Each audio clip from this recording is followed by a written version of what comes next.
Hello, and welcome back to A Fit and Able Life, episode number 10.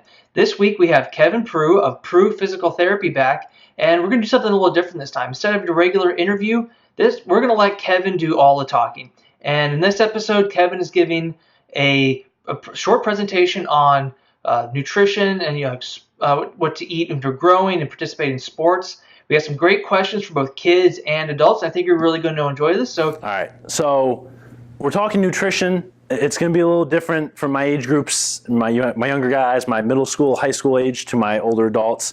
How old are we here? So do we have anyone under 10? 10, we got one 10-year-old. 11 to 15, that's our majority. We have 11 to 15, okay. 60 and up. 60 and up. We don't need to throw out ages, that's fine. So for my younger girls and guys here, our nutrition is going to be a lot different than, say, my older adults. And the reason for it is you guys are growing. You need a lot more calories because you're burning through a lot more during the day. And we don't need to be quite as nitpicky about what we eat and sort of weight management and that sort of stuff. Most important things to think about are staying hydrated during the day. So how many of you drink a couple glasses of water during the day, or at least during the school day? Do you guys all bring a water bottle with you? And that's usually the best thing to do, is just have a nice water bottle with you during the day so that we have something to drink. You can stay hydrated throughout the day. Do you bring that with you to practice as well? Do your coaches encourage you to drink during practices? Perfect. So in terms of meals, we want to think, even no matter how old or young we are, we want to think of eating small, healthy, nutritious meals. 4, 5, 6 of them a day. Some of my real active endurance athletes will eat 7 or 8 a day. And a small meal can consist of something like, crackers and cheese for a light meal, to a heavier meal, which is something like a protein like chicken, rice, and vegetables. And so we want to kind of stagger those meals throughout the day. So we think of breakfast, lunch, and dinner as our main meals, snacks throughout the day, so something between breakfast and lunch, something between lunch and dinner. And then we talk about our recovery or post and pre-workout meals. So let's talk breakfast. What do you guys normally eat for breakfast? Eggs. Eggs are a great one. Do you toast or anything with it? Yeah. Beautiful. What else we got? That's it? That's the winner? Pancakes. So when we're young, we can eat pancakes. We can get the sugars in, which is really important. But basically, we want to have something that's going to be filling. We always want to eat breakfast, right? So I know, especially my middle school, high school age range students will try to sleep as late as they can. And then as soon as that bus or that ride's there, take them to school, they throw clothes on, brush their teeth, shower maybe real quick, and run out the door. Always set yourself up to have a breakfast in the morning, whether it's just a piece of toast, whether it's a piece of fruit, whether it's a nice, eggs, toast, juice, that sort of thing. The reason for it is you've been sleeping all night, your body's been kind of burning through these calories that are stored, and it's hungry. It needs fuel to get the system going, and you will see that if you do skip breakfast, usually your practices or training sessions are going to lack, even if you've had a really good nutritious day throughout, other than that missing that one meal. So always try to make time for breakfast, right? Mothers are right. Our mothers say don't skip breakfast. Moms are some of the smartest people I know, so trust your mother. As far as snacks during the day, do your schools let you bring snacks to school with you? Yes. So that's usually kind of the mix. There's some yes, some no, which makes it tough, especially for my athletes. What I try to tell them is, I try to say always follow the rules, but if you can sneak a snack into your backpack and sneak away for 5 minutes and grab something like a granola bar, please do it, because you're working hard at practice, you're working hard at school. Some of you are practicing 2 or 3 different sports at the same time. You need to have the calories, you need to have the nutrition, right? Lunch, same kind of deal. You want a nice balanced meal. So you want some carbohydrate, which is like a bread, rice, a grain, something like that. Some protein, so either a chicken, steak, beef, pork, tofu for my vegetarians, rice and beans, that sort of thing. And some veggie. Always try to get some veggies and fruits throughout your day as well. The nutrition's there, the vitamins are there, the fiber's there, all that stuff that you need. Having a snack before practice, games, meets, that sort of thing. So that's what I really want to kind of focus on here, is what to eat before, during, and after training sessions. How many of you actually eat something before you train? So-and-so, yeah. Would you say it's pretty light, something light and easy? What's your favorite go-to? Like a granola Like your granola bar, yeah. Granola bars can't go wrong. So that's a great meal. It's high in sugars and carbohydrates, which are going to give you the fuel you need to get through a practice or training session. It doesn't need to be heavy. You don't want to go out and have a nice big Thanksgiving dinner right before you go out and practice. The reason for it is your body's going to feel heavy. It's not going to be able to process all those calories in time for you to train. You're just going to feel kind of worn down. After or during your training session or practice, something with sugars in it are great. I prefer drinking them, so something with like a juice with sugars. You see some of those like gels that a lot of distance runners will use. Those things are great because it's a nice quick source of sugar when you need it. Most of you will probably not need that through your high school practices or practices like this because we're not training long enough. But if you do go have these like 3-4 hour long runs, that stuff's really important. Yep. Could you eat a grilled cheese sandwich before you practice? Could you eat a grilled cheese? How long? So if you have about 45 minutes to an hour before you practice and you eat a grilled cheese at your age, you're going to be fine. As you get older, you're going to see that that's going to sit in your stomach a little harder. Some of the cheese and dairy products digest a little bit slower and you're not going to feel as good doing it. The biggest thing to remember with nutrition is eat what you're used to eating. So if you usually eat a grilled cheese before every training practice, eat it before a game because that's what your body's used to, right? The last thing you want to do is change some kind of crazy plan. He was a real famous runner. I can't think of his name off the top of my head. He used to eat chicken McNuggets before Olympic level meets. And that's just because that's what he grew up on. He was from the Caribbean islands somewhere, and that's just what he had available to him. And he performed at a high level. Now, it's not ideal. I wouldn't go around recommending going to eat McDonald's constantly before practices, but that just shows you that eat what your body's used to, okay? As far as after training sessions, sugars, carbohydrates, are essential. So is protein, especially after we're doing kind of resistance training or weight training things. Your body needs that protein. But for my runners, replacing the sugars is extremely important. So we're talking, again, grains, breads, things that you can eat that are light and easy. Juice, I'm a big fan of juice or chocolate milk, if anyone's a milk drinker, because chocolate milk has the protein in it. It has the sugar in it, and your body's gonna be able to process it really easily, and it's gonna give you all that refueling that you need. As far as, after that training session, after that recovery meal, we're talking dinner. So you can have a nice light recovery meal right after practice, and then go eat dinner again a couple hours later, as long as you're eating these small meals. Remember, we're not talking these huge 1,000-calorie meals. We're talking something nice and easy, where it's, you think about protein should be able to fit in the palm of your hand. So a nice little piece of chicken breast, a side of grain, and then that side of veggies should be the biggest thing that you eat. The vegetables are extremely important as well. As far as before bed goes, something, again, if you want it, nice and easy, like a scoop of peanut butter, something with that many calories, that light and easy. Again, it has the protein, it has the sugar. It's gonna allow your body to process that while you're sleeping, so you're not burning all that hard-earned muscle that you've gained through the training session. So that's just kind of a quick, easy rundown of nutrition. I'd rather answer direct questions from people if they have them, and so we can touch on things that absolutely matter. Yes? You talk about sugars, and refined sugars have obviously gotten sort of a bad rap in terms of nutrition. Yeah. Can you talk a little bit, differentiate between the kind of sugars that you want them to be eating and sugars which are available to them? Sure. So in reality, if right after you train, you have a hard workout, any kind of sugar is really good, especially the ones that process really fast. So that's like your chocolate, your refined sugars, things like that.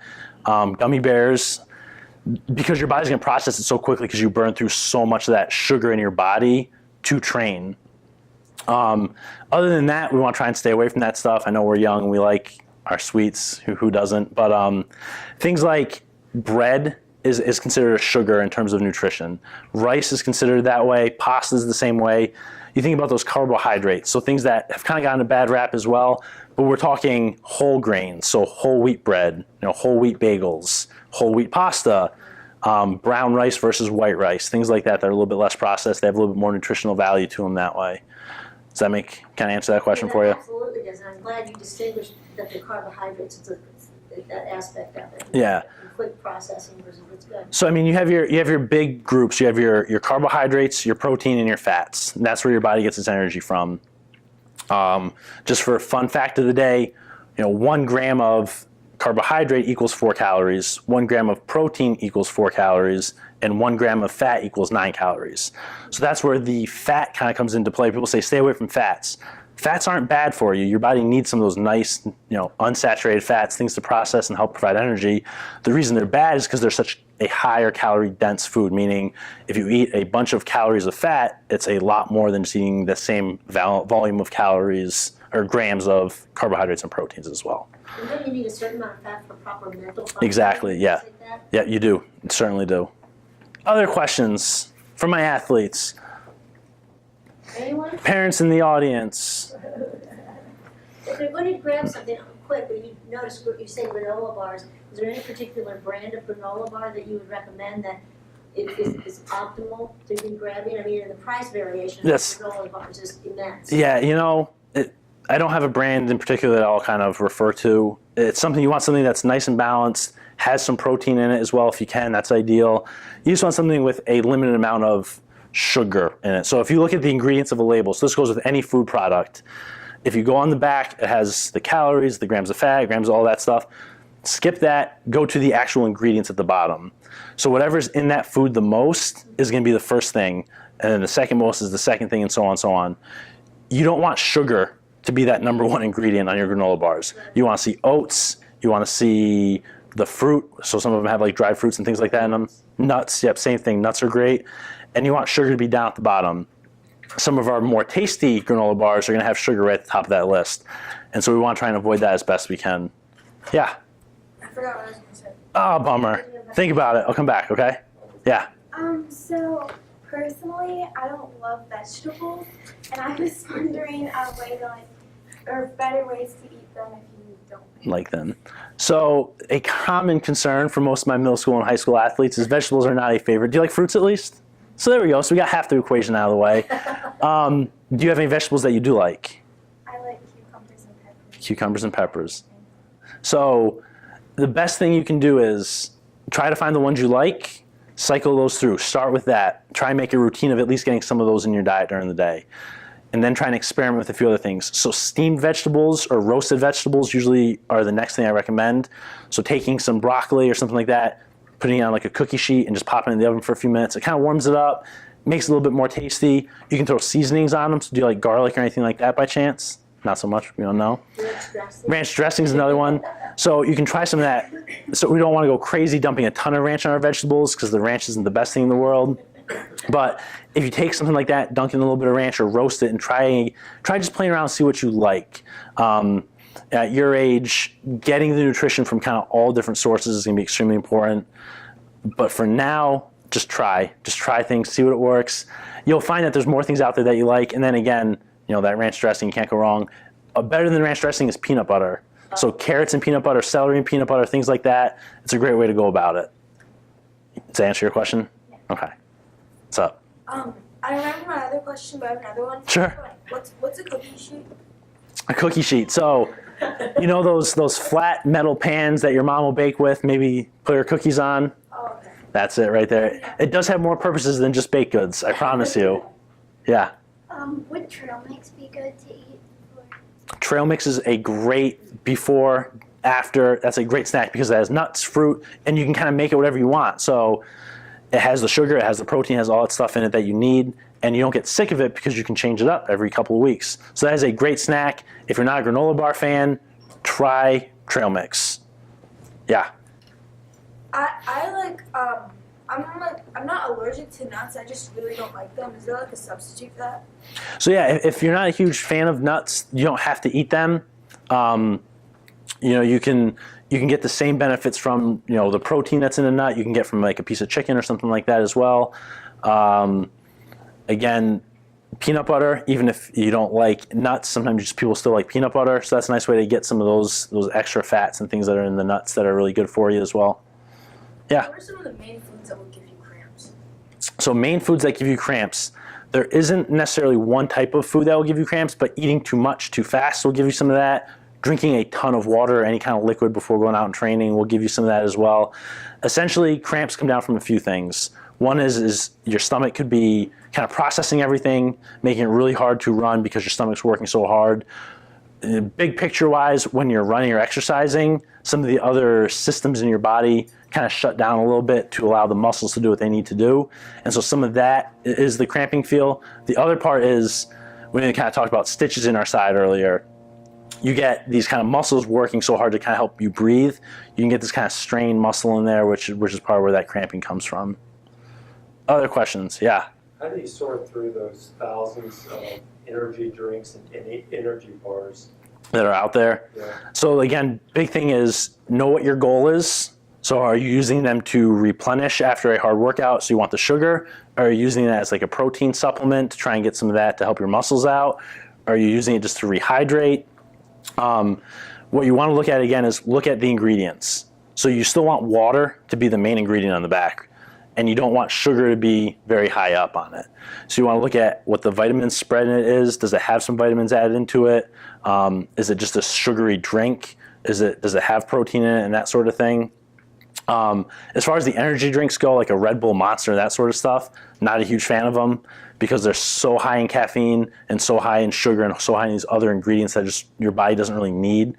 And caffeine will dehydrate you. So if we're talking these kind of energy drinks, if there's a lot of caffeine in it, you don't necessarily want to do that before you run because you're going to be dehydrated. Even though it gives you a little energy boost, big picture wise, you're going to feel a little bit run down, especially if you do them constantly. And just from a health perspective, kidney processing, that sort of thing, I try to avoid them as best I can. But a Gatorade, something like a Gatorade, Powerade, that sort of stuff, vitamin water, great drinks for after a workout. Yeah? About the Gatorade, is there a difference between like the powder that you can mix in and the actual drink? Like, not really. It's convenience, right? So one, you can just grab and drink, though, and you have to mix a little bit. But if you're at school and you can't bring these big, heavy Gatorade things around, if you have a pack in your backpack and you can mix it in, just make sure you stir it up so you don't get all that powder at the bottom. It's kind of nasty. Yeah. How many calories do you have to take in every day? So that's a good question as well. And so that's going to vary based off your age, your size, your body weight, and that sort of thing, and how much you're training. So you'll hear a general recommendation of 2,000 calories a day. It's kind of like what the FDA and people have decided. For you guys are really active, you're growing, you're going to need more than that if you're training that hard. And so I'm not going to give you a firm number because I don't want you to shoot for a certain calorie goal. If you are really curious and as you get older and a little bit more kind of focused in on one sport, someone can sit down with you and give you need this many grams of protein, this many grams of carbohydrates, this many grams of fat for optimal performance. For right now, just make sure you eat a nice balanced diet, you drink plenty of water and other kinds of fluids, and don't skip meals, especially like breakfast. And you kind of go from there, and as you get older, you'll start seeing what works and what doesn't for you. Yeah? So on days that you run like 3 or 4 miles, are you going to want to eat more? You're going to want to eat a little bit more because you're going to burn more of that. So a general rule of thumb is for every mile you run, you burn 100 calories. And so again, it varies based off your size and this and that. And so because you guys are still growing, you need all these calories, I would want to at least replace some of those hundreds that you've lost from running the miles. And again, a bottle of Gatorade has 200 calories in it or whatever it is. So if you drink one of those, that's going to rehydrate you, give you some of those sugars, and give you those calories back that you just burned through. And so you don't need to eat a ton to get them back, but you just want to make sure you replenish. Does that kind of make sense? Yeah. Cool. Anything else? If I may just make a point too. One of the things I really liked what Dr. Prue said was that if you start trying different things with your food, and what I found very successful with athletes of all ages, the more you prepare your own food, the more you're invested in it, and the more you'll enjoy what you like. So if your mother is making you broccoli or green beans or whatever it is, it's going to be a little bit less appealing than if you invest your own time in helping purchase the things, clean them, prepare them.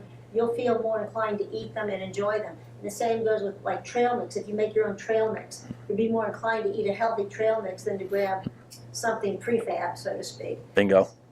And so I think that's an excellent point that we forget that if you make your own food, you're more invested to eat the food and the quality food. Yeah. Should you not have an energy bar or an energy drink if you're not going to work out? So that's a good question. I would tend to say yes, do not have that stuff if you're not really going to work out. The energy bars are a little different, like those kind of power bars and that sort of stuff. Those make great little side meals during the day because it's just a little bit extra calories and things that are good for you. Again, I would try to stay away from the energy drinks as best as you can. But yeah, if you're not running a ton or training that day, there's no need to replace those calories that you've now burned through. So that's how people get into trouble with weight management, is because you see former professional athletes will train for multiple hours during the day, burn a ton of calories, and eat a ton of calories because they're using it. As soon as they stop playing, they keep eating the same amount of calories, but they're not burning anything. And so that's where that problem comes into play. Now, again, you guys are all young, you're healthy. I don't need you worrying about calories and this and that sort of thing. The big take home here is remember to eat small meals, don't skip breakfast, stay hydrated. And if you are going to train on a day, make sure we're replacing some of those calories with something nice and healthy, the Gatorades, the fruits, the vegetables, and some of the protein as well. It's extremely important. And of course, the overriding message is that mothers are the smartest people you know. And that is, yes, listen to your mom. That's the big message. All right, well, thank you so much. Thanks for coming. I hope you had some fun. It was great. It was nice meeting all of you. If you have other questions, I'm around so we can talk kind of a one-on-one basis and do some of that stuff as well. So have a good rest of your night, have a good rest of your week, and have a good holiday. Thank you. Well, there you go, folks. We finally got the age-old question answered of what exactly is a cookie sheet. So now we know, and we know that you can not only make cookies and other delicious desserts, but you can also use it to create healthy dinners and snacks. We always love Kevin, and we can't tell you enough how much we appreciate him sharing his knowledge with Team Fit Enable and all of our listeners. He works really great with kids, and whether it's physical therapy, injury prevention, nutrition, doing warm-up and cool-down drills. Kevin is the guy to go to for all that kind of information. So if you have something and you're in the Cary area, please look up Prue Physical Therapy. And I promise you, Kevin is going to be back on this and all our other shows more and more in the future. And we got some pretty cool things lined up that we're going to be working on together. Again, if you like the show, please subscribe to the YouTube channel if you like the video. And if you like the audio, please subscribe to the iTunes channel. That way, all of our episodes go straight to you as soon as they're released.